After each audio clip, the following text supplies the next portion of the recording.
Welcome to the Lightforge. This is Adwicta. This is Merps.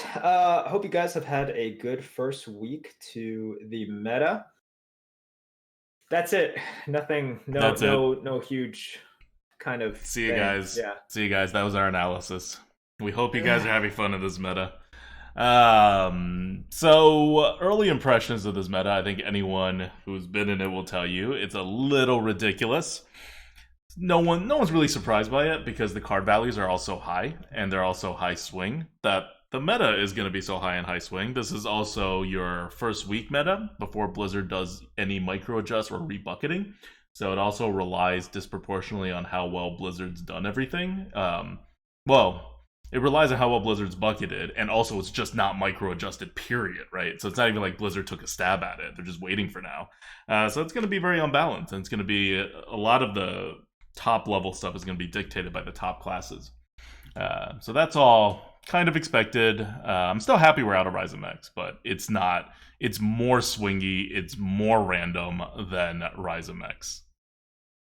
Yeah. And this is what happens with every single expansion. And Blizzard always resets all of their micro adjusts, and they typically take 2 weeks. Wait, did they really reset the micro adjusts?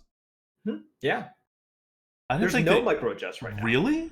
Mm-hmm. I didn't know that. I thought they kept the micro adjust from the end of like SOE like Shadows. No, they reset everything, so there are no micro adjusts, and then they reinstate micro adjusts of some sort. Probably in about where did they say that? Another week. You're telling me that Warriors naturally are not the worst class in the arena right now? Yeah, with no micro adjusts. Mm-hmm. Yes. Oh my god. I don't I can't point you immediately to the post that says this, but yeah, they there is currently no micro adjust going on. Okay. Yeah.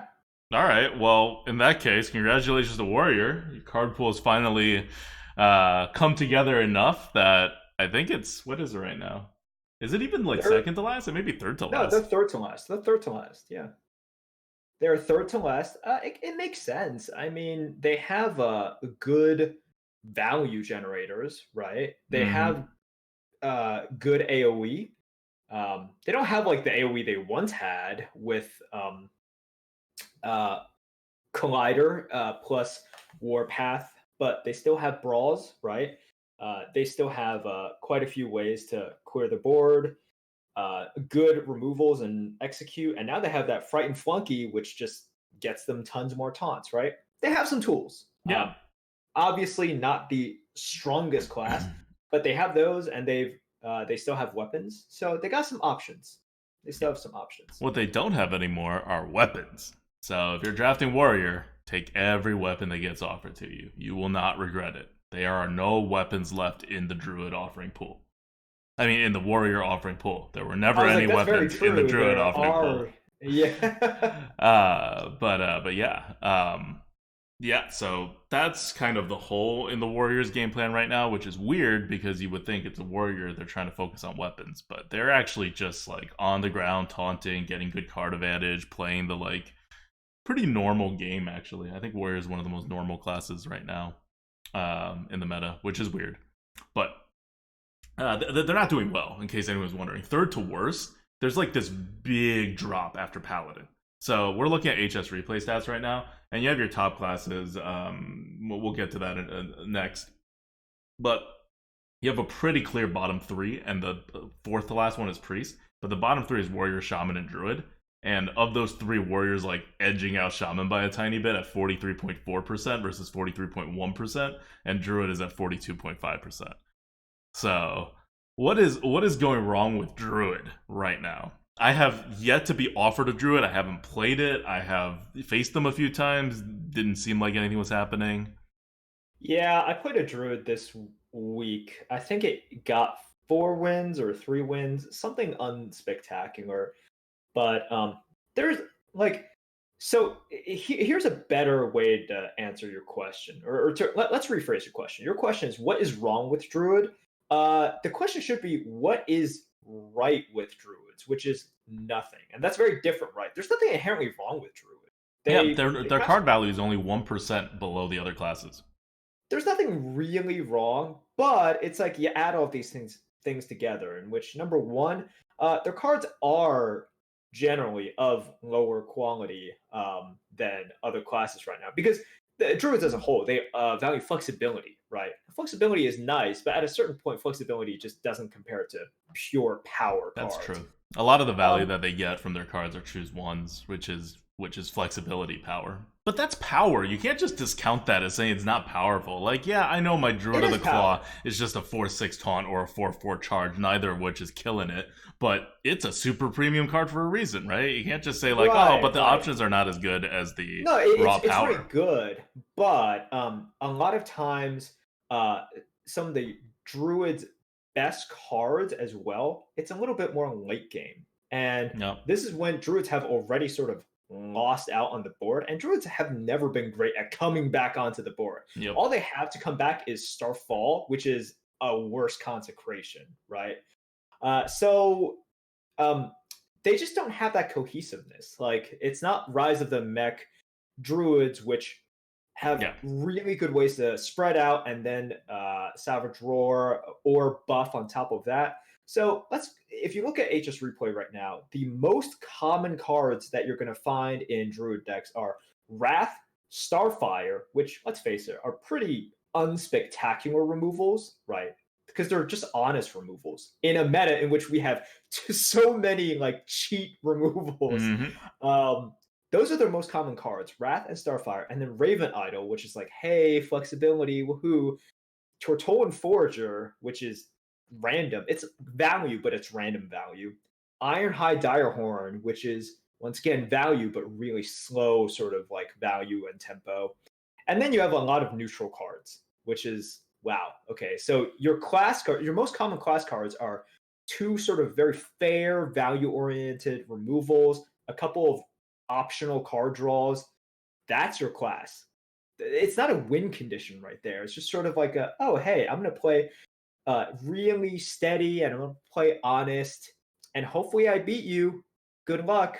It's like yeah, you're just gonna get beat by like all the saps and all the baited arrows and all of these ridiculously powerful cards. Oh my god, screw sap. This is what happens when your worm gets sapped one too many times. Am I not going to draft Violet Worm? No. Am I not going to play Violet Worm? No. Am I just going to lose when it gets sapped? Yes. It's a terrible card. Okay.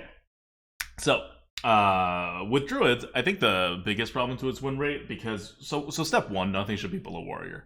That just means people are being stupid if anything ever goes below Warrior without micro adjusts. And that is what I think is happening with Druid right now. I don't think Druid is good. I see no evidence to show that Druid is particularly good. We didn't think they were going to be good before the meta. Now I'm looking at what the meta is like. I don't think Druid fits particularly well in it, and I'll explain why later in the bigger picture stuff. Because it's not just Druid, it's just the type of style that they're playing with. But their overall value, like, I don't want to exaggerate how bad their cards are. It's 1% less than the average of all classes. That's like nothing. There are so many classes out there. In fact, there are more classes below average than there are above average, because the ones that are above average are ridiculous. You want to look at the class that actually has a value problem. Look at Shaman. Shaman is something like, I don't know the exact percent. It's either 5 or 6% below your average class. It's like by far the lowest value class. And, you know, it's down there for a reason, because it's just not getting the value.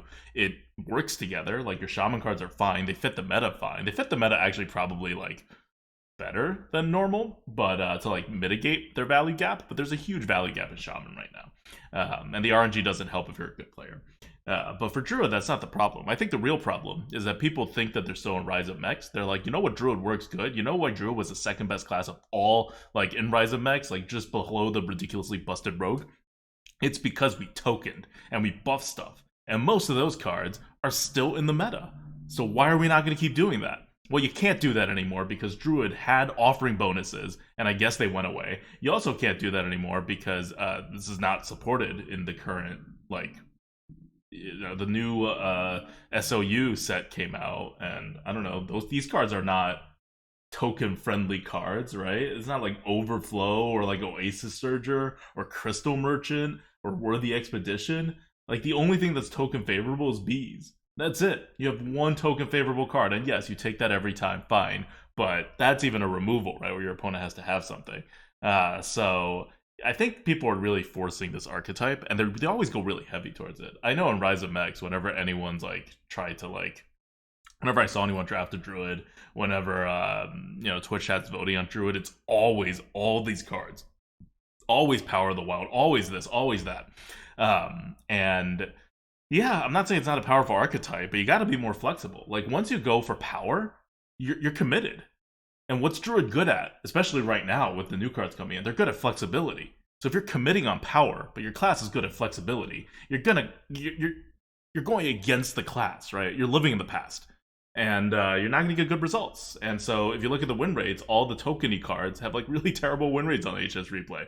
Not because they got like that much worse. They got worse, but not that much worse. They got worse because the people disproportionately picking those cards are the people who are trying to force an archetype that's just like much harder to create now and is much more effective even when you're done creating it. Like, so it's just a lot of mismatches right now that I think is a lot of player driven stuff, and that will even out maybe in like a month or so when people realize like, oh, I guess Druid just plays mid range, and then they're also going to micro adjust it, and that'll help too. But the token style is not coming back. The token style was never that good, like as it was in Rise of Mex, right? Like that was like the high point of Druid tokens, the token Druids. Like we're not there. We're not going back. That was actually the first time where you could call it token Druid, because you had fast mid-range Druid, and people just called it token because that's you favor tokens, right? But you're mid-range. But right, Rise of Mex was actually ones in which you actually did have tons of 1/1s, 2/1s, 1/2s on the board. So I do agree that the people drafting for that, you're going to fail, because on top of that, you also have tons of AoE now, tons and tons of neutral AoE, in addition to class AoEs. But just the existence of Dragon Ball Scorcher in a misbucketed like bucket, that's enough. That's enough. Like that by itself is enough, and let's not talk about all the AoEs that classes got and all the ones that came back, right? Yep. But if I'm looking at the HS replay stats for Druid, people on average also are not doing this token style. They're doing really late game / mid range / like a really slow kind of Druid, in which, man, that like if the token style doesn't work, that style definitely does not work. You need to be faster mid-range, like right now. Yeah. But really, if you want to play Druid, just like wait another few days. Blizzard will bucket, like Blizzard will micro adjust stuff at some point. Just wait, because people right now seem to be building bigger like decks that focus on removals, which if you're doing that with Druids, you lose 100% of the time. I try to be more proactive and play the Druid that, I went down in value a little bit to get some 2s, to get a bit more proactive 3s, and then I tried to top it off, or not top it off, but really capitalize with 2 Fungal Mancers. And I think that still only went 4 wins, because I was just like, what is this deck doing? It just wasn't powerful enough. Because too many times, Druids, your late game is class cards, but your early game is neutral. And whenever I'm facing any other class in which they are playing class cards at the beginning and then neutrals at the end, they're going to beat you. Yeah. Like that. Just from the way that class cards versus neutral cards end up being. You'd rather be playing your class cards first and then top it off with the War Bears and the Worms, rather than like playing, just sort of neutral cards first and then going with the Overflows and going with like the Ironhide Dire Horns after that. Yep. Okay, so I think that's enough talk about the 3 classes at the bottom. Let's move to the top, and we'll end in the middle. So the top is okay. Okay. So the top is Rogue. I was trying to find an asterisk somewhere. There's none. Rogue is at 56.2%. It's been steadily rising since the expansion launched. Back when Blizzard first announced that they were going to do micro adjust now, purely from a average player's perspective, I said, well, Rogue's going to be in the top 3 at least, if not top 1 in every single meta. And then apparently they get rid of all the micro adjusts, which what keeps Rogue down, because Rogues normally are at the top because they have a ridiculous hero power. But then I just forgot all about this. I mean, I didn't know that they were actually going to get rid of micro adjusts. But even with micro adjusts, for some reason, I made the prediction that the top 3 classes were going to be Hunter, Warlock, and Paladin, asterisk Mage in some order, and that's true. But Rogue is way above them. So those are the next 4 classes that make up the classes you actually want to play in this meta right now. And I just forgot about it. So there's really no excuse there. I should know better. Rogue is going to dominate every single meta from now on.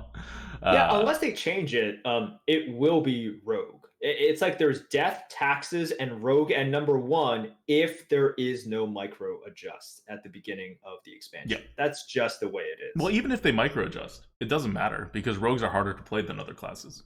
Like, unless you have the most broken cards, like, okay, so a Miscreant, or the most RNG cards, or the most broken cards, especially if they're combined. So yeah, if Evil Miscreant is everywhere in the meta, yeah, everyone's going to be able to play Rogue. But for the most part, Rogues take more skill to play. You need to know when to dagger in the beginning. You need to know how to mulligan, the coin stuff. Like, your Rogue game is won or lost in, like, the first 4 turns usually. Like, your opponent doesn't know it, but you know it. At the same time, you have cards like Backstab and Sap and Plaguebringer, and those are like, yeah, Plaguebringer takes a tiny bit of setup, but kind of not really. So it's stuff like this in which I do agree Rogue takes a ton of skill, but they also have a lot of kind of panic button cards, right? Mhm. They have a ton of panic button cards. They have a lot of cards that bail them out. So, and unless they Hall of Fame Sap and Hall of Fame Backstab, they'll always have these tools at their disposal to efficiently remove stuff. Yeah. That's the thing. It's sort of like it is hard to play, but they have too many good tempo cards to not be number 1. But there's no way you can do anything about that. Like, what are you going to do? Are you really going to put Backstab and Eviscerate in the top half of the first bucket? Right? You can't. They're not that good. Like, they're good. They're great. They're premium cards. But they're not Sap level. Sap is the kind of card that belongs to the top half of the first bucket, which is where Blizzard puts it. Like, that's all fine. But you just Blizzard has a problem and they can't solve it while keeping their philosophy of micro adjusting for average player stats only. It's just not going to happen. So someone in chat, Leonard, has just brought up that Rogue was micro adjusted down to nothingness in the beginning of Rise of Shadows, and that's true, and that's because of Miscreant, right? That's because they had introduced a card that was very noob friendly, that was extremely overpowered, and so Blizzard was able to come down on it, right? When you give like bad players really powerful cards, they're going to do much better with it than when you give good players really powerful cards relative to their regular performance. Right, because it just you're taking skill out and you're replacing it with power. Whereas if you had like a meta where everything was like purely even and like little inches like make you win the game or lose the game ultimately, then you're gonna have a very high skill expression, which leads to, I mean, maybe not a very fun game, but it does lead to higher win rates for the better players, and that's in Hearthstone's normal level of like skill expression. Even within a good amount of variance in range to that, like it could go a decent amount. Rogue will still be somewhere in the top 3 classes for good players if you set based on average players at 50%. Mm-hmm. So yeah, Rogues, they are the big man on campus. If you just look at their card quality, if you look at the fact that Dagger is the best hero power in the early game. Plus, it's even better now because Reborn. Their card quality is not that good. I don't know why you keep saying like card quality stuff. Like the Rogue's card quality. I mean, okay, I'll take that back. It's not that it's not like that good. I don't think it's like obviously it's like it's better than your average class, right? I was waiting. I was like, you're like wait. Okay, so Rogues have a lot of really really really good cards. But I think I think it's really just how the class is put together and that dagger on turn 2. Because Yeah. when you're like, it's such a big advantage in any meta to be able to always have a 2-drop, right? Like, and you just, rogues need to get knocked down, and they will. The micro adjust will hit, because right now we're at 56%, and at 56%, that's that's a level that even average players are going to be succeeding quite well with rogues. Anything over 55%, that's just kind of unacceptably good. Yeah, Yeah, you're getting to yeah. dangerous sort of territories here. Like, you want to be within, I don't know, like 53%. That feels like a normal, I can deal with it level. Yep. 56 is double that. It's bad. Okay. So that's Rogue. And I mean, you're right. Rogues have one of the highest quality of cards right now. In the meta. Um, Yeah. the other class with the highest quality of cards, and it's actually pretty stark. It's Rogue, Paladin, and then kind of everyone else. And then like Shaman is at the very bottom with like Priest. But Paladin's your other high card quality class. It is doing very mediocre right now. It is 50%. Smack dab in the middle. Yeah, Number 5 class, 50%, like almost exactly 50% win rate. yeah, Yeah. and it has not only a ton of really good cards, similar to Rogue's card quality, but a ton of them are also like set like clustered at 4, which is really good right now because 4 is your weak spot in your draft. That has been probably the most draft, like the most obvious part of drafts in Rise of in Savers of Alderaan that I've noticed. Like, whenever I'm drafting, I don't know when to take 4 drops. I don't know when to reach for them. I have to like always keep them in mind, or I'm just not gonna have enough 4 drops. It's a real problem, I think, if you want to go for your like normal curve, which means this is the hollow at 4 that we were talking about before the expansion launch, when we looked at the numbers and we're like, yep, no one's gonna get enough 4 drops, and the 4 drops you're gonna get are not that good on curve. That problem's huge. I frankly, I don't know how to deal with it. It's a huge problem. I will say that you can take 2 routes here. What you don't want to do a lot of the times is you just don't want to draft that underpowered 4, right? Like, you don't really want that ogre magi. I mean, Mm-hmm. you never want it, but like, so what I'll do is I'll either go one of 2 ways, and you don't even have to decide. It's like, oh, my entire deck will go this one way. It's like, but I'm not drafting the 4 mana 4/4s. I'm drafting anything other than that because I'll usually find something like better, right? So my 4s will either be of the Tomb Spider variant, right, in which I just punt. It's like Gnomish Inventor, Tomb Spider. I'll either do the punt 4-drop, or I'll go for the actual. It's like, okay, if you manage to get the Yeti, right? Okay, fine, you take it. But I think the best 4, and it's not even like really underrated, but really like the best pickup these days really is just Shroom Brewer, because you have such strong 3s that you and Mm-hmm. you can get like such strong 3s with either 4 health, or you get the tar creepers and everything. That heal is super relevant. You're going to be able to heal up quite a few 3 drops a lot of the time. So I just go for like stuff like that. You always have Fire Plume, but Fire Plume is, yeah, it's in a competitive bucket, right? Yeah, It's in a it's competitive rated bucket, so I really don't. high. It's rated really high, so I don't exactly take that. But I will go, one of 2 directions, and I see some people take kind of it's like the 4 mana 4/4s. I'm like, you kind of just can't do that. I feel. Especially in a high swing meta, right? Like, what are you Yeah. doing? What's the point of preserving your curve? Sort of, maybe sometimes. Like, that's not Mhm. getting it done. You'd rather go for the, okay, I'm gonna lose my board sometimes, and then I'm gonna try do something to get it back.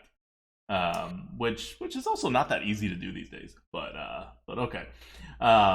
If you look at the tier list and you just look at neutrals, you find Cho and Yeti. It's at a 102 right now. And then you look above it and you find everything we rate higher than that. That's like on curve. You have Sunstruck Henchman, rare. Ancient Shade, rare. Cursed Disciple, common. Gentle Megasaur, epic.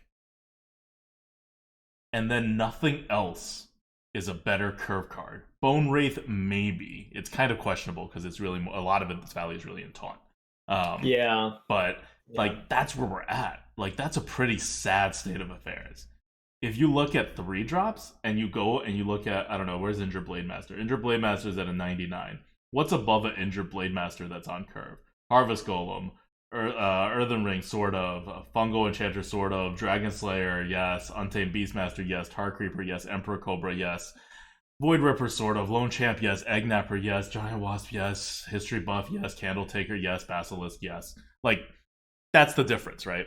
You just like triple the amount of curve cards above your normal curve on 3 versus on 4. That's a ridiculous, ridiculous difference.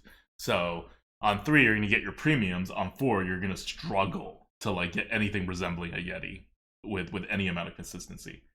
And like I don't know what I've been trying to do, and I've been finding success with, although not there's too many board clears for it to be a super successful strategy. But like if you go Yeah. really fast and you just draft like 8 2s, you'll have 4s because you'll have 2 2s on 4s enough time so that you only need like 2 4s, and then you can get away with it, right? Your problem, of course, is that you now have a card advantage issue with all these card advantage cards. But depending on how you deal with your card advantage problem, one thing about this meta, so we talked about 4s and how it doesn't quite work. Like this is like if you want to look at the root of why the meta is the way the meta is. I think for the entirety of the next 2 months, just look at how bad 4s are and look at how it warps the entire game around it. And this is in a way we've never seen before.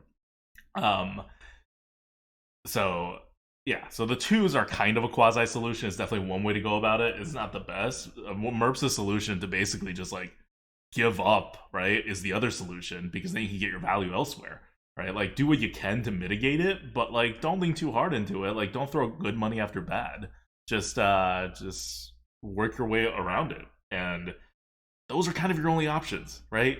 Like investing in 4s is not a good option because you get so little back from your investment. Like and curve is not that important right now on 4 especially. So like what are you getting out of it, right? Like what are you getting out of that 4/4? Yeah. No, that's a great point. It's like if you've identified yourself as the kind of deck in which you do want to outvalue your opponent, definitely don't use all of your capital on stuff that just doesn't do as much for you, right? So that 4 mana 4/4 really doesn't do that much for you. I currently have a priest deck. I didn't go after 2s. You will get quality 3s, right? Like Advocate just listed all of the top Yeah. tier 3s that you will easily get. If you just draft normally by value, you're going to get all of those And 3s you as can well. And a drop lot a of 3 on 4 and be pretty okay, right? You'll be in Basilisk is as good of great. a shape, if not better, as dropping like a weak 4 on 4. Yeah, I think I mean Basilisk is as good, or if not better, than most of the 4s, anyways. So yeah, totally. And what I did was I just ditched 2s, loaded up on 3s, and then on 4 I have 2 bone wraiths, and then other 4s are just sort of like they are tools that I can use to delay and get more value out of my board clears, right? So Mm-hmm. that's the purpose of my 4s. It's not to continue on sort of this uh, like this tempo train that some other classes might try to do. I'm just like, yeah, their utility there. They are for me to set it up and survive until I get my massive board clears. So you can definitely do that, but you really need to decide early on Yeah. what you want to do. Yeah. Mid range is not dead, but you're gonna have a hole in 4. So learn to deal with it, even if you're playing mid range. And the top classes right now are mid range, right? Like Rogue and Hunter are your top number 1 and number 2 classes. Hunter's quite a bit down from Rogue, but I don't think anyone plays Hunter very effectively anyway. So it's The probably fact that they're closer to. number 2 is It's insane. ridiculous, yeah. I mean, oh my god. But yeah, but they're pretty mid range the way people normally play them and find success with them. So mid range Yep. is still alive. You just gotta don't not lean too heavily on the 4s. Yeah. Well, Hunter's most common card is Baited Arrow. Like this is why I mentioned Baited Arrow. It's just like they will have a lot of Baited Arrows, and that is about as mid-range of a card as you can get, right? 5 Mhm. mana, deal a little bit of damage. You get a beefy 5/5 that has synergy with all the other stuff as well. So hunters, yeah, they play slow. They play and then they are essentially playing a mid-range game without a hero power. Yep. They are number two, essentially without a hero power, which is crazy. So um, it just goes to show you their potential, their swing potential, and also the consistency and stability of all of their powerful cards in the early and mid game. The thing that they are missing is that like late game bomb for a class, but like I said before, you'd rather have the amazing early game class cards, which hunters probably have the best out of all the classes, except for Rogue. Yeah. Yeah, Except for that early game class cards, like you look at the tier list, you do mana, you Rogue. sort value from the top to the bottom. In 1, 2, and 3 slots, your top 5 cards are all class cards in all 3 of those slots, and like more than half of them in each of those are on curve cards. They're not like just like a hunter's mark. Yeah, Um, they're not just reactionary yeah, cards either. yeah. Yep. So it's quite ridiculous. Um, in fact, the hunters I've seen have like the most success are actually the ones with that like luck out in their draft, right? And kind of have these closers that Marissa's talked about hunters don't have, because hunters do have closers. They're just epic. They have crushing walls and gladiator's longbow, but they're epic. So you can't like rely on them being offered, but when you do get them offered, like they're very good picks because hunters normally don't get access to them to finish off their mid range plan. And hunters work really well being just purely aggro too, right? Like face hunters. I don't know. Have you tried a super aggro hunter? I I've definitely have fallen to enough of them. more testing needs to be done. I will say that with the way that they are offering you cards, you are going down in value a lot if you're just going aggro. So the first one, I just kind of messed around, and Mm-hmm. then we got one win, but that was a lot of just sort of like making weird plays and everything. The second one, that was one of the lowest quality like decks I've ever drafted. Mm-hmm. Period. It was totally like terrible. And then that went 6 wins, I think. So I will say jury is still out on that. I'll do a little bit more testing, Yeah. but I think I can confidently say that it's like mid range hunter is so powerful right now. It's just you don't need to go down in value. Like you will be able to plan curve. You're not going to beat them on turn 5. You're going for that turn 9, Yeah. turn 10 win, or if not win, where you basically box them in enough in which they can't do anything. But it is extraordinarily consistent, and you will have not only the power but the flexibility because of cards like Candle Shot and Desert Spear, such that you'll just win off of those. Yeah, and when you're in mid range, your new cards with the offering odds are being like used to their best, right? Like Desert Spear takes 3 turns to use up, so I mean, it's gonna work for mid range better than aggro. It works fine for aggro, but it like kills it in mid range. It's actually one of the most annoying cards ever. They put it up, and you're just like, I can't do anything about it.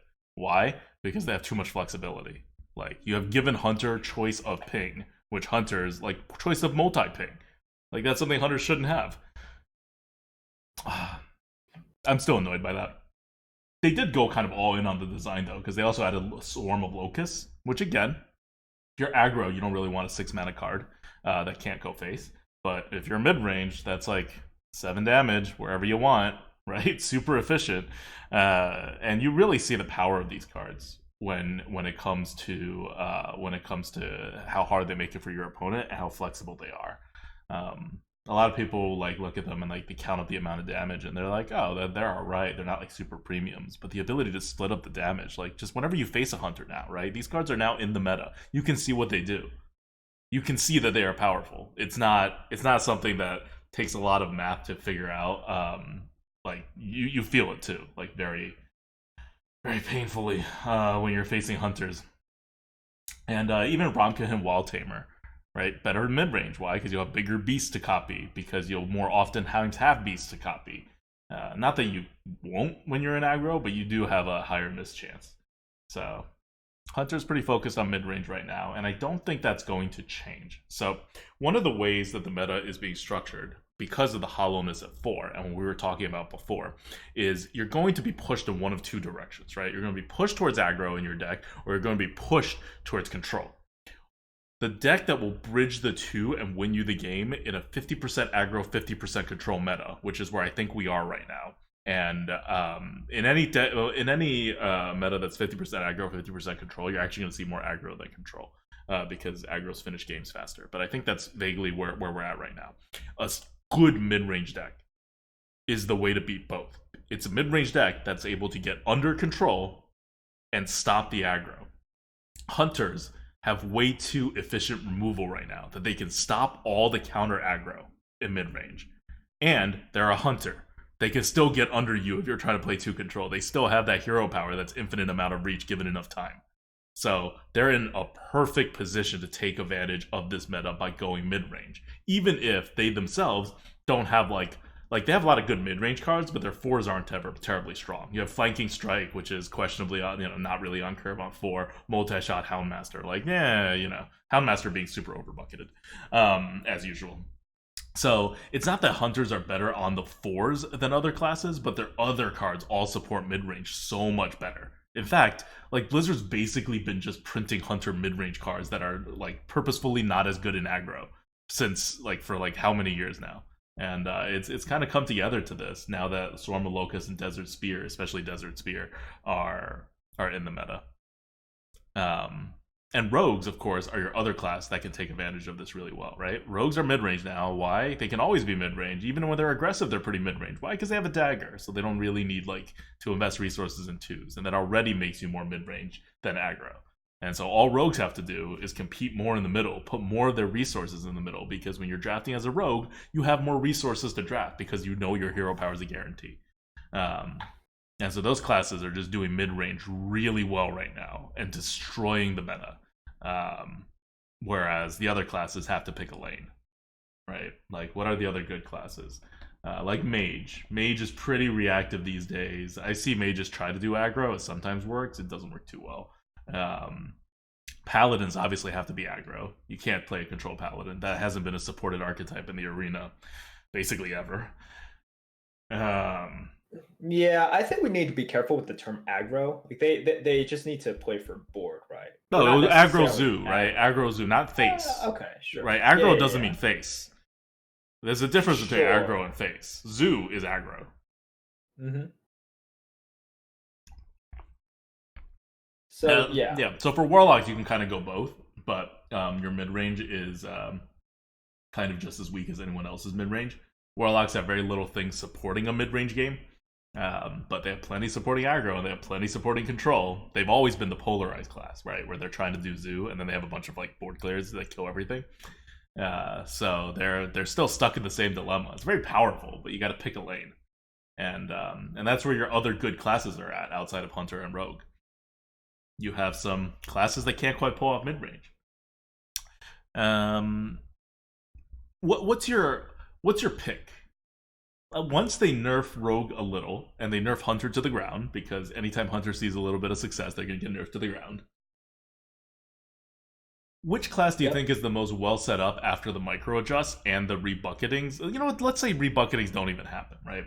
Yeah. Because it's hard to predict which ones Blizzard are actually going to rebucket. So let's just say they micro adjust. Who do you think is in the best position to take off a top 3 mantle next to Rogue? Hunter.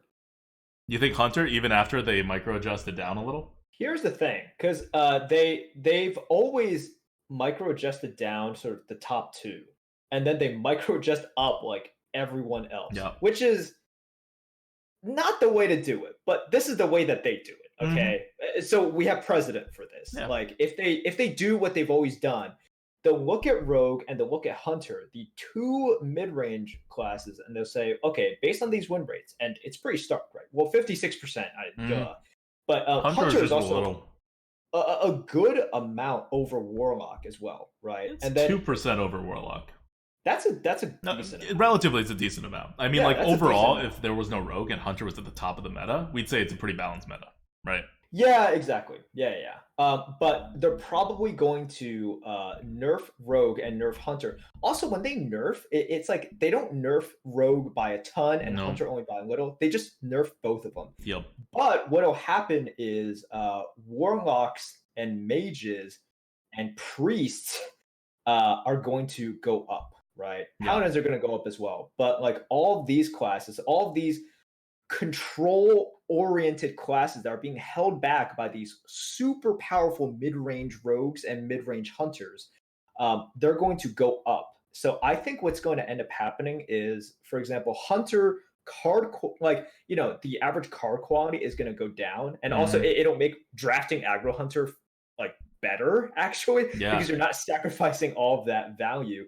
But I remember every single meta in which warlock and mages and priests were like, three of the top four, and those are always the ones in which hunters, aggressive hunters, were really, really good in. So even if you lose the average card quality in hunters, if the top classes are all sort of these slow control grindy classes, because like the boogie monster, which is ridiculously powerful mid-range decks are gone, that's when super aggressive classes can feast. Yeah. So this is we're assuming a couple of things here, right? But just from the way that they have done things, I think we're looking at a advantageous hunter meta, but a different one.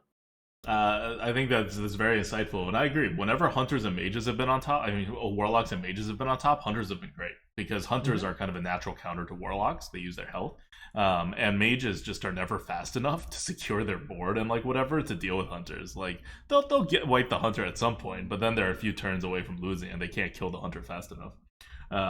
So those I definitely agree. For priest, it depends on the meta, but I'm looking at the priest cards right now. I don't know.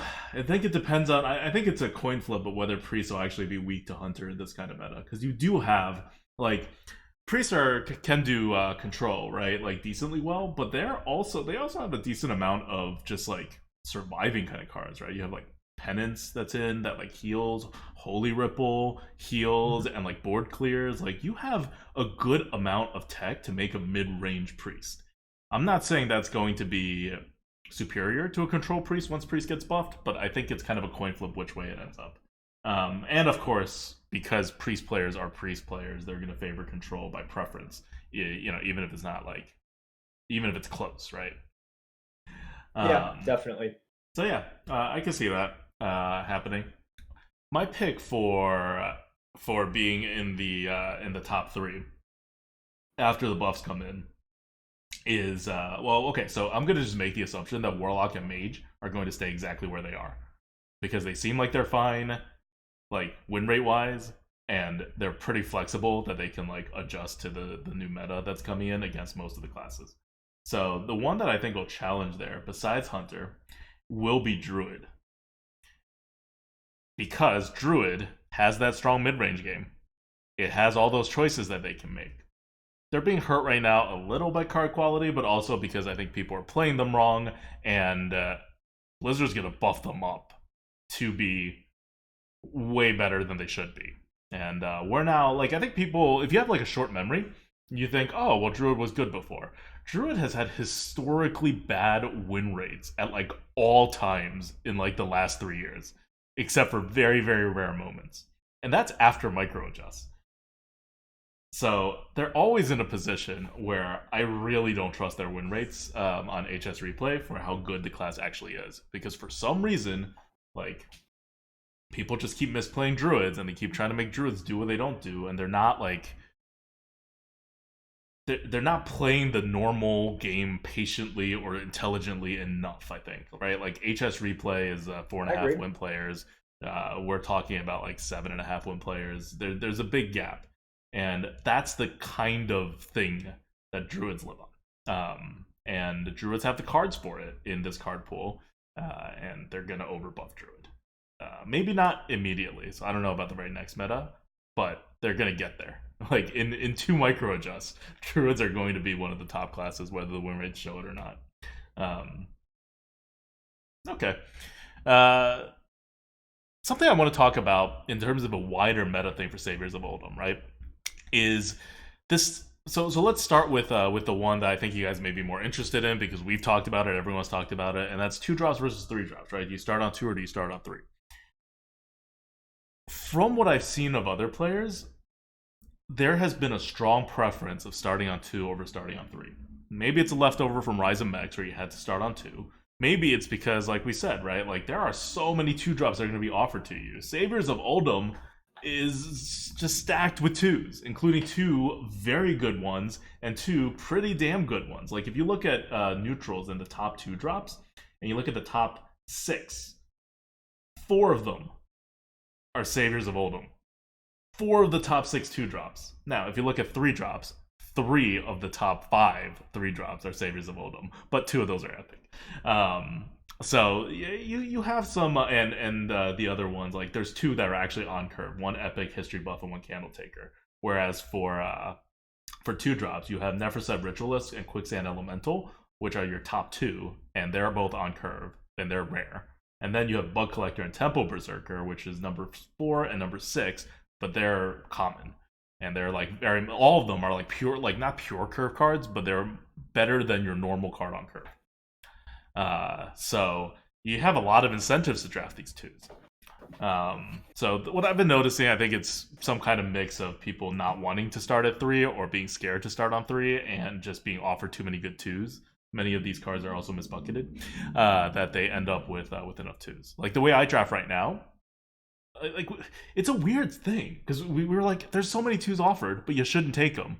But then you're like, but they're underbucketed, so I'm gonna probably take them. So we're still in this weird dilemma where you don't get a lot out of your 2s, but the 2s are so overpowered and they're so underbucketed that you kind of want to take some 2s anyway. So I just try not to go for 2s because you're gonna get enough 2s. Like you're gonna end up with 5 2s whether you want to or not in a draft. You will just be forced into it. You have to like make a conscious decision to not do 2s at all, and then like really go down in value in some places to not get 2s. Yeah, I just hold back on if I'm playing one of those classes in the mid tiers, which I'll favor control. Sometimes if I'm facing another class that I see as more control oriented, I might just be like, okay, well, I'm not going to tempo out this ritualist, right? I'm not going to tempo out this quicksand elemental. That's really just letting you off the hook there. Like we're in it for the long haul. Let's go. So I think we just really have to do an early assessment if you are having kind of that that mage on mage mirror match. You have to think it's like, okay, well, especially if they didn't play 1, your chances of suddenly them going full tempo and trying to smoke you down is incredibly low. So if you have that ritualist in hand, it's like, all right, both of us are playing towards the puzzle boxes, are playing towards the worms and mastodons. I can't play this 2 right now. If I play this 2, I'm just giving up way too much value later on because something like a ritualist, it's so easy to get at least 4 heal off of it, right? So let's do that and not like tempo this out because I certainly don't have the follow up, and you are going to be really happy that I just played this as merely a 2-mana 2/3.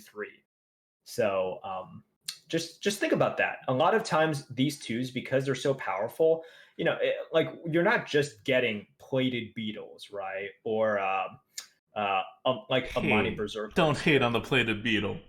The plated beetle's a 109 on the tier list. It's a vital. Yeah, I mean, it's got that beast synergy. That armor is life-saving at times. However, plated beetle, it's always one of those things where it's like, yeah, I have plated beetle on 2. I play it on 2. It has no there's no reason for me to save it. That's just purely wrong. But for a ritualist, I think some people, and look, it's different. It depends on the deck. It depends on what class you're facing. It depends on a lot of things. But with the ritualist, I think you definitely have to consider them a lot more often. It's just like, oh yeah, this game is going to go on a lot longer. And it is negative EV here to actually play this on turn 2. So if you're wondering when the easiest time to make that decision is, it's you're facing a class that's going to go control. You are going first. You do nothing on turn 1. They do nothing. They still have the coin. You play your Never Said Ritualist out. If they coin out a 3, you've done nothing, right? You don't play it, you save it. That's your best, like, that's when all the things are aligned towards you potentially just skipping your turn 2 and going into this long game. I have a lot of trouble doing that. You probably haven't seen me do that a lot if you see me, like if you watch the stream. It's And really I think, easy for me. yeah, well, I think I'm doing it wrong. I think I've been punished enough times by lacking a Never Said Ritualist later on, and I don't think I'm being rewarded enough by like actually playing on 2 in those situations. On the flip side, if you were just like going to do nothing over playing Never Said Ritualist and you know your opponent has to play a 2-drop, or if your opponent already played a 2-drop, don't hold the Never Said Ritualist. This is a scenario where you think your opponent is so control and you need to match your opponent in control because your deck is not suited to like be able to get under that control, right? And you know when your deck can get under the control and when it can't. Most decks outside of Hunter and Rogue in this meta and Paladin can't really get under the control. That's why midrange sucks right now outside of those classes. But like the scenarios have to line up. Don't just like go out from here and be like, oh, Merp said don't play Never Said Ritualist on 2 if I'm facing like ever, right? Like, and then Hunter drops like a Spring Paw into a Razor Maul, whatever, Razor Claw. Razor Maul, yeah. I was right at the first time. Then I questioned myself. Never do that. Into a Razor Maul, and then you're like, do I play a Never Said Ritualist? Yeah, maybe I'll save it and get some more value later, right? Like, don't do that. Like, opponent board empty, especially if opponent has a coin and opponent board empty, then like you can settle in a bit more, then figure out if you need that value. Yep. Okay, so that's the 2 versus 3 drop debate. I don't know if just starting with 3s and not having 2s is better or not, but I don't think you can like pull it off in a draft. I just think it's like so hard, even if you're trying for it. Like you'll just end up with 2s, but which means in the meta you're going to have to deal with 2s, and then that kind of it's interesting. Like I think it actually makes for a more dynamic and better meta. Like than if you have to always choose between 3s and 2s. But definitely don't. I think this is going to shift heavily though. Once micro just come in, if you see, because warlocks and mages are 2 of the classes with the most plentiful and the most powerful AOE's. So like you're going to, it's definitely going to change how heavy they draft and how heavy other decks draft in response to sort of. So you think the whole meta is shifting like significantly? Like control? I think so. Okay. Yeah, I think that's so. fair. We'll see when it comes out. Yeah. Right now, it's still like I was talking about this with Merce beforehand. Like I think it's the fastest meta we've had outside, like before the wild rotation meta, since like MSG, like for like 2.5 years, which is not like which is faster than I would have thought it would go. But then I found out there's no. We're not counting the rotational metas. Yeah. So not Shadow of not Rise of Shadows, definitely not Rise of Mex. Those are Rise of Mex was definitely faster. Rise of Shadows is probably similar speed to where we're at right now. Yeah. So if you guys don't remember, it's like we within like Ungoro, MSG, sort of Knights of the Frozen Throne, KNC. These slow down the game so much to a ridiculous degree. You had a large buildup of taunts, you had a large buildup of AoEs, such that we got to a point where, if you remember, we were talking about the death of mid range, right? Where you had to go super fast, or you had to play towards attrition, not just control, like real grindy, like. That's when Warpath came in, and then they kept giving warriors more taunts. Yeah. And card draw. So this is sort of the history that we're talking about. So when Advocate says it's like, oh, it's the fastest one, it's like it's not actually fast. It's just pre-rotation. It depends on what your base like comparison is, right? Like if you've been a player for the last 3 years and not more than that, or like the last 3 years is all that you remember and care about, then yeah, it's pretty fast. If you are a player that's been playing for the last 4 months and not more than that, then no, it's not fast. It's actually probably the slowest meta you've been in. And if you've had a full historical view since the arena first began, when the game launched, then you're somewhere in the middle, right? Yeah. It's like meh. Yeah. So yeah, but one thing that we did not predict. I mean, we didn't say one way or the other what we thought about it because it wasn't something that like I looked at and I was able to flag and be like, oh, this is gonna happen. And we probably should have been able to do this. There's an endless amount of card draw, it seems, and card generation in this meta. Like people just don't run out of cards. Which is good for skill in that you keep getting all this like kind of like cards and choices to make, but it's also bad because most of the card draw is not actually card draw, it's card generation, so it's just random cards being added to everybody's hands, like filling them up, and that's not good for good players because random is gonna hurt you more than it's gonna help you. But that's an interesting thing that I hadn't like flagged, and it's really affecting the meta because, like, let's say you're aggro, your opponent gives you a bunch of cards, you can play them and all, but now you're less aggro than you want it to be, right? It's actually favorable to an aggro deck to get more cards, because you can play them, otherwise you do nothing. But it changes your archetype. It moves your archetype closer to where your opponent has a better chance of dealing with you. Like, it's this weird effect that's happening. And on the flip side, these control matchups are going to like the end of decks again. Like I've seen a number of attrition games that I've been involved in. Plenty of games end up in top deck mode, which brings me actually to the next point, which is I think this is the key to everything. Like, if the hollow curve at 4 is the cause of everything, I think the way to beat this meta is what's coming up next. And I don't have a good solid way to do it, but if you just do everything with this in mind, I think you'll have a much better success rate. And that is reach. I think this meta is going to run for the entirety, no matter how they adjust it, because of how the SOU cards are set up.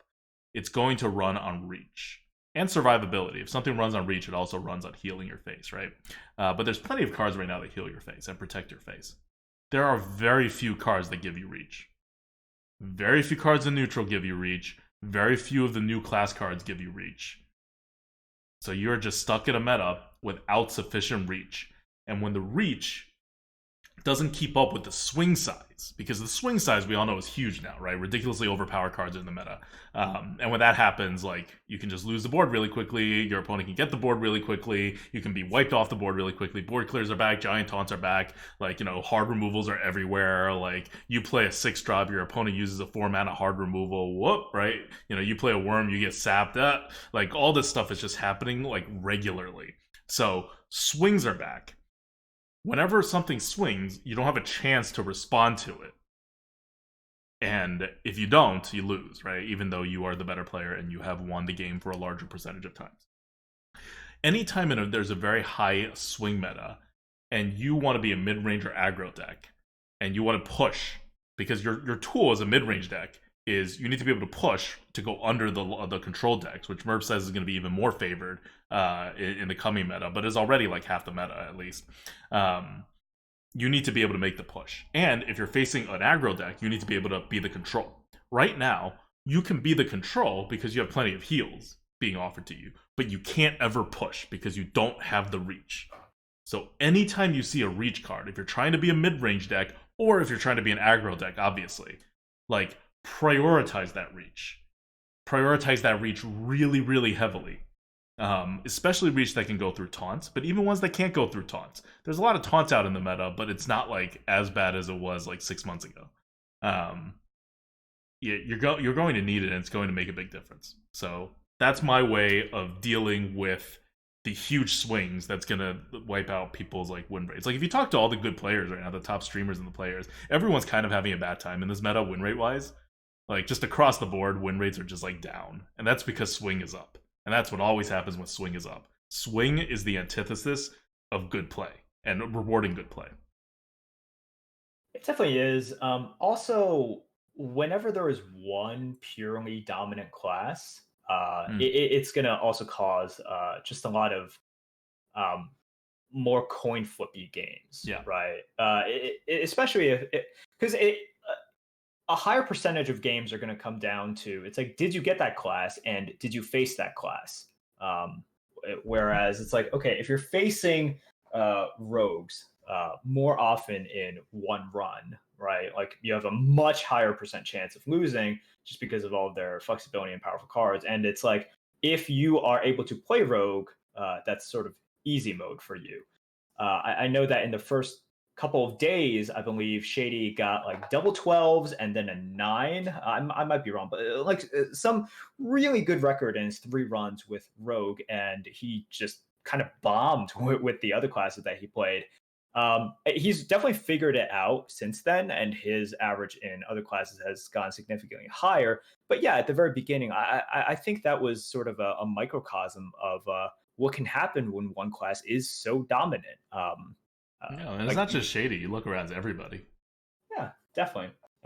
And I tried out Druid, and I was like, oh wow, this sucks. I just can't win. I can't win at all. So, just from the way that the classes are set up, and just the huge chasm between Rogue and all the other 8 classes, that'll cause not just huge swings in game, but a huge swing has already occurred as soon as you hit the choose class or enter the arena button. Yep. Because you can only choose Rogue a third of the time, even if you're trying to max your win rate. Whereas when you get to like 9 wins, those are the players that have chosen Rogue, right? Those are the players that got offered Rogue. So you're going to be facing a disproportionately uphill battle with whatever other class you do. But yeah, that's kind of anything else you want to add, like on the overall meta part. No, I think that's it, and we shouldn't focus on it too much because it's gonna change. It's gonna change. It's gonna change, right? So let's wait for the rebucketings. Okay, so here's my big prediction. Like big picture stuff. Yeah. My big prediction is that Blizzard is not going to micro adjust, and they're just going to rebucket next week, and the rebucketings are going to have near zero impact on the meta because see that they're not going to rebucket the ones that are actually problematic. They're going to rebucket based on some totally thing that doesn't really have much to do with what we're talking about in terms of the arena imbalance, and it will very slightly shift the arena. Also, there's no to be fair to Blizzard, there's stuff that's misbucketed and all of that, but it's not like the ones that are really heavily misbucketed are all less commonly seen than before, right? We brought this up before where it's like if you fix Scribe and Hogsteed, you're gonna have a lot better of a meta. Here, I mean, they could fix Rab Golem, but does it really matter? You see what, I think the number was 0.4 Rab Golems per deck, rather than more than one Scribe and Hogsteed per deck. Yeah, it'll help, obviously, right? But it's not the same levels. And the boogeymen of the arena, the ones that are super misbucketed, is they're just not as impactful here. The Blizzard got Nephris Ritualist, pretty close to right. They got Quicksand Elemental, pretty close to right. So you got those two down. History Buff is probably going to move up, but that's an epic card. You're not going to deal with that too much. Rap Golem's a rare card. It's not going to matter too much to the meta. And so if they don't come in quick with the class adjusts, I don't know. We may be in this meta for longer than people think. Also, they've been totally silent on the arena, and they haven't given us bucketing information, which they were doing all the last 4 months. So they could also just not be focusing as much on arena now as they were. On top of that, this expansion historically has been the expansion that comes out in August has historically been the one with the slowest follow-up time. You guys remember Giggling Inventor. That's not just an arena problem. That was a freaking constructed problem. And it took them 2 months to fix that. And during the entire 2-month period, there wasn't a single rebucketing or micro adjust in the arena. It's August. People are taking their vacations. So, yeah. Just, I wouldn't get my hopes up on this. I agree. All right. Until then, we'll just wait. Yep. Let's end this with a brief discussion on the one mechanic that is dominating the arena. Not that it is the best thing ever, but it is pretty damn good, and it is much more frequently seen than I thought it would be. Probably because people are picking those cards, probably because those cards are all a bit underbucketed, at least, if not severely underbucketed, and that is Reborn, the new mechanic, quote unquote new mechanic that's coming in. Okay, before we get into the analysis, what do you think of the visual for Reborn? It's terrible. I mean, Okay, everyone good. thinks it's terrible. Okay, does everyone think it's terrible? Yeah, everyone thinks it's Great, terrible. You perfect. didn't see that Reddit thread? Like everyone was complaining about it. Everything from number one, it's too confusing. It like some people think it looks like Divine Shield. Some people think it looks like Immune. People don't like the fact that it pulses. People don't like the fact that it takes too much of the too much space, like real estate yeah. on the card. People don't like the fact that it looks bad, right? It looks bad as well. So no, not a single person likes that animation. Like the whole entire thread was just everyone ripping on it. I am so happy I'm not alone on this because I can't stand it, which is terrible because it makes me want to kill it to get rid of it from the board. But that's not what you're supposed to do, unless you have a ping handy. So Reborn is everywhere. In particular, you want to look at the neutral Reborns that are everywhere, and that is ignore Murmy. Murmy's not really Reborn. Temple Berserker, 2 mana, 1/2, has +2 attack, 1 damage, so enrage to be a 3/1. And it has Reborn, so it comes back as a 3/1. So that is a Reborn. You have Candle Taker, which is a 3 mana 3/2 Reborn, so it's like Scarlet Crusader with an extra stat up front. And you have Bone Wraith, which is a Reborn, 4 mana 2/5 Taunt Reborn, which makes it one of the highest amount of taunts that you can have at this mana cost. And then finally you have Karkut Defender. Okay. Before that, you have Wasteland Assassin. Never take Wasteland Assassin. I don't know, maybe not never. Depending on your strategy, sure you may. But this is the only Reborn card that's actually kind of bucketed correctly, which means you probably don't want to take it. So that's 5 mana 4/2 Stealth Reborn. You get 2 delayed 4 damages. And then Karkut Defender. 6 mana 3/4 Taunt Reborn. Death Rattle, restore 3 health to your hero. So it's a 3/4 that comes back to be a 3/1 Taunt. You also have Wrap Golem, but that's so insane I'm not even counting it as a Reborn card. But that's the 7 mana 7/5 Reborn. At the end of your turn, summon a 1/1 Scarab with Taunt. So those are all neutral. Those are all, with the exception of Wasteland Assassin, underbucketed. And those are all being picked like they're underbucketed, and because new card, people want to play with it. So success in this meta, beyond recognizing the big picture stuff we were talking about before, and besides drafting as Rogue, you need to be able to know how to deal with these things. So, Merps, generally speaking, how would you deal with a Reborn minion that your opponent plays? Have 1 damage available. Problem solved.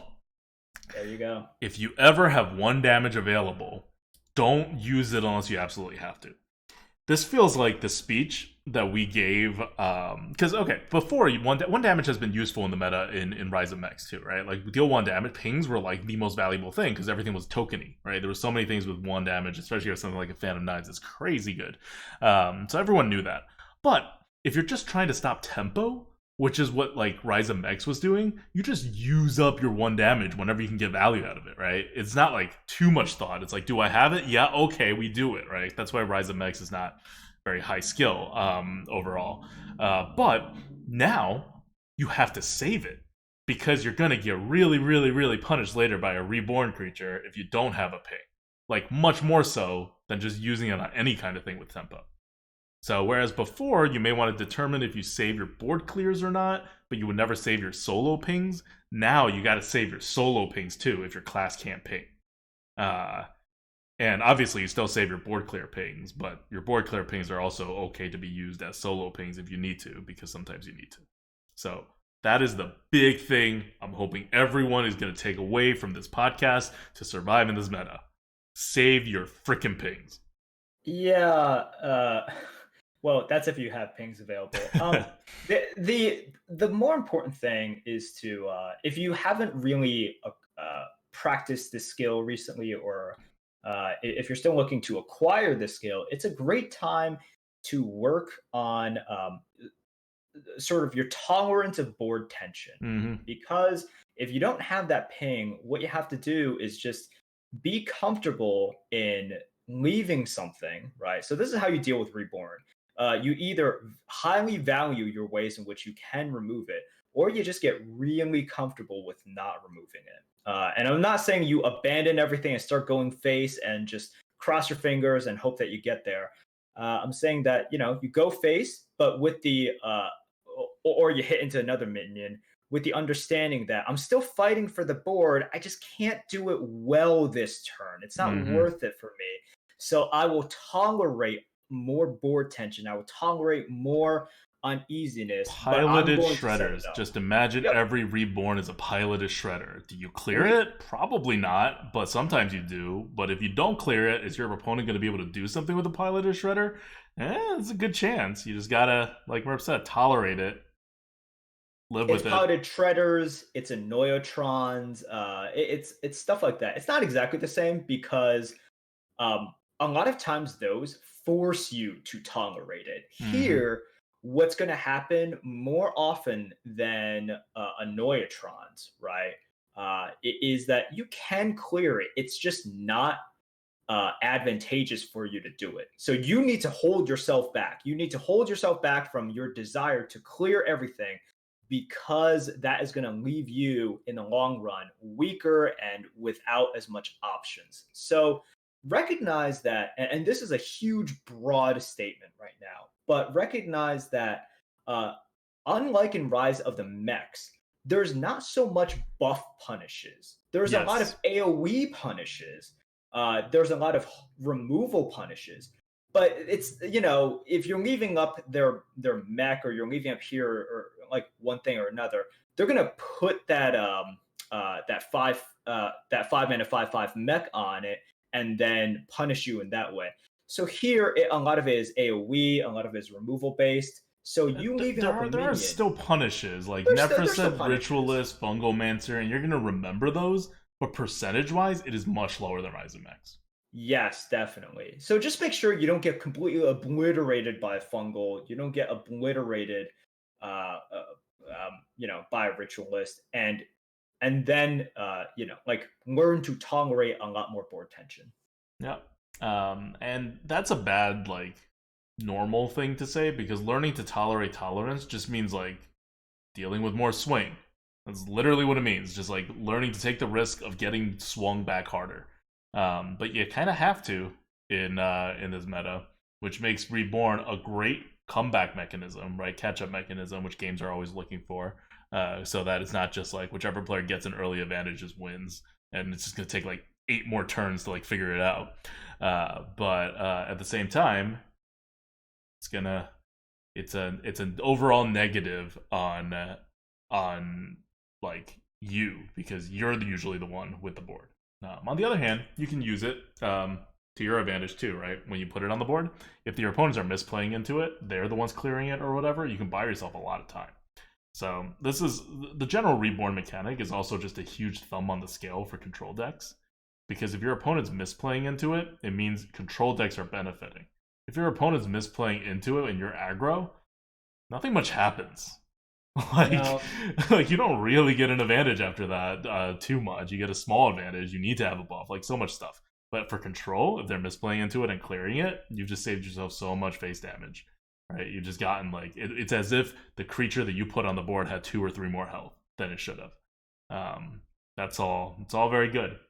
So we'll see. I think the pick rates for all these reborn things are going to be so high just because I see them so everywhere in the meta that they're all going to be raised like a half bucket or a bucket, which is good because they were under bucketed before. But it just so maybe we're going to see less of them. But right now they're everywhere. I think on average I see like 4 in a match between there's my tons. opponents and mine. Yep. So yeah, save your pings. It used to be you gotta save your like removals for things that make snowball. Fewer things snowball now, but a lot of things need pings. So save your pings. If you're deciding between saving a ping and saving a larger removal, not a hard removal. Hard removals are a different category, but like a mid-size removal, use the mid-size removal. Like if you know, not like use the mid-size removal to deal 1 damage, but like use the mid-size removal on something else, deal the 1 damage with one of your minions, like whatever, right? Like figure the board out, but save the pings for the stuff that really matters. If you're pinging a 1/1, I think you're just doing it wrong in this meta. Like if you're using a card that has a ping effect and you're killing a 1/1. If you're killing a 2/1, I would even question that. Like that's how valuable pings are. Like I've come to the point where I just like clear 2/1s with my board and save my ping. I can see that. And your how you value this is going to depend on what class you play. Yeah, if you're like a ping class, you're not gonna have a huge problem with it. Which again is why I don't understand why Druid is so low. Like they have the one thing that is the most powerful in this meta, a ping on your hero power, right? They take damage. So they take damage and they can't fight off like that aggression. So Temple Berserker, you take 2 damage. Candle Taker, you take 3 damage. Right? Yeah, Bone Wraith, you take 2 damage. Yeah, but you're not going to have a board by the time you need to take this damage. And you're going to anti... It's like 2 mana for a ping, and you also hurt your face, right? And you don't have the AoEs, and you don't have the early game, so you're going to be behind, or maybe at best you're going to be even on the board. It doesn't look good for you. All right. It really doesn't look good for you. It's like, especially if you're looking to keep on pinging, right? Keep on pinging this stuff down. The mage is just so much freaking better. So much better. Mage is just a much, much, much better druid. I was about to say, isn't that the truth in every meta before they micro-adjust it? Isn't that how mage is designed to be a better druid? Well, no, it's not the way they want it to. But for all intents and purposes right now, yeah, like mage just does everything better. Like mage actually just does everything better. It draws cards better than druid. It has better reach. Both of them are crap at getting onto the board anyways. Like druid is a little bit better in that regard, but it's still really bad. No, like they have the better ping. Mage is just a better druid. Yeah. All right. Well, is there anything else you want to add before we wrap up our first Saviors of Oldham Lightforge podcast? No, this was kind of interesting. I like how we kept it more big picture, just because we could just be talking about completely different meta next week, and if not next week, definitely the week after that. So no need to super duper analyze this fleeting meta. Yep, cool. If you are looking at the tier list, we have some updates coming to you sometime early next week. I want to say. Nothing huge is changing, though, until we get the bucket data. Then a bigger reorganization is going to happen. But, I mean, everything looks good. Not like everything literally looks good, but the vast majority, like 95% plus, look good. And we're figuring the other ones out. And all the ones that are in the meta, right? The most in the meta ones are all fine. So there's no... This has been one of those releases where... we haven't felt the need to make any emergency adjusts, which is good, but it's also one of the ones we've been the most confident in going in, so that makes sense. All right, that's it for us. Shout out to the patrons who support the Lightforge podcast at patreon.com/grinandgoat. Thank you guys so much, and until next week, this is Adwicta. This is Merp. See you guys.